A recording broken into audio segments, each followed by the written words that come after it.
കടലിനടിയിൽ സ്ഫോടനം നടക്കുമ്പോൾ ഉണ്ടാകുന്ന ഷോക്ക് വേവ് കപ്പലിനെ ഉയർത്തി വായുവിലേക്ക് എറിയും.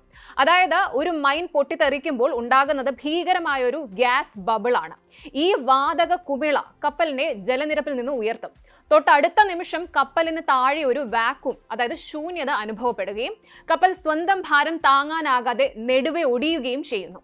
വെറും മിനിറ്റുകൾക്കുള്ളിൽ ഒരു വമ്പൻ എണ്ണക്കപ്പലിനെ സമുദ്രത്തിന്റെ ആഴങ്ങളിലേക്ക് മുക്കാൻ ഈ ഒരൊറ്റ സ്ഫോടനത്തിന് കഴിയും.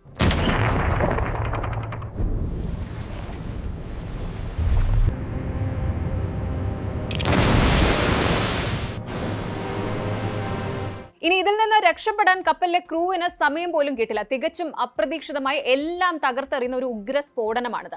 ഇനി ഇറാന്റെ ഈ മൈനുകൾ അവിടെ തന്നെ ഇരിക്കുമെന്ന് കരുതുന്നുണ്ടെങ്കിൽ തെറ്റി. ഈ മൈനുകൾ ഡ്രിഫ്റ്റിംഗ് മൈൻസ് ആയി മാറാനുള്ള സാധ്യതയാണ് ഇന്ന് ലോകത്തെ ഏറ്റവും കൂടുതൽ ഭയപ്പെടുത്തുന്നത്. അതായത് കടൽ ശാന്തമല്ല, ശക്തമായ തിരമാലകളും അടിയൊഴുക്കുകളും ഈ മൈനുകളെ അവയുടെ ചങ്ങലകളിൽ നിന്ന് വേർപെടുത്താം. അങ്ങനെ സംഭവിച്ചാൽ ഈ മൈനുകൾ ലക്ഷ്യമില്ലാതെ കടലിലൂടെ ഒഴുകി നടക്കും. ഹോർമുസ് കടലിടുക്കിൽ വിന്യസിച്ച ഒരു മൈൻ ഒഴുകി ഒമാനിലോ UAE തീരത്തോ അല്ലെങ്കിൽ അറബിക്കടലിന്റെ നടുവിലോ വരെ എത്താമെന്ന് സാരം.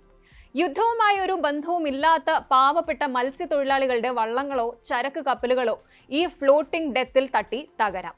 ഇതൊരു നിയന്ത്രണമില്ലാത്ത അരാജകത്വമാണ് കടലിൽ സൃഷ്ടിക്കുന്നത്. എവിടെയാണ് മൈൻ ഉള്ളതെന്ന് ആർക്കും പറയാനും കഴിയില്ല. ഏറ്റവും പുതിയ റിപ്പോർട്ടുകൾ പ്രകാരം ഹോർമുസ് കടലിടുക്കിൽ മാത്രം ഡസൻ കണക്കിന് മൈനുകൾ ഇറാൻ ഇതിനോടകം വിന്യസിച്ചു കഴിഞ്ഞു.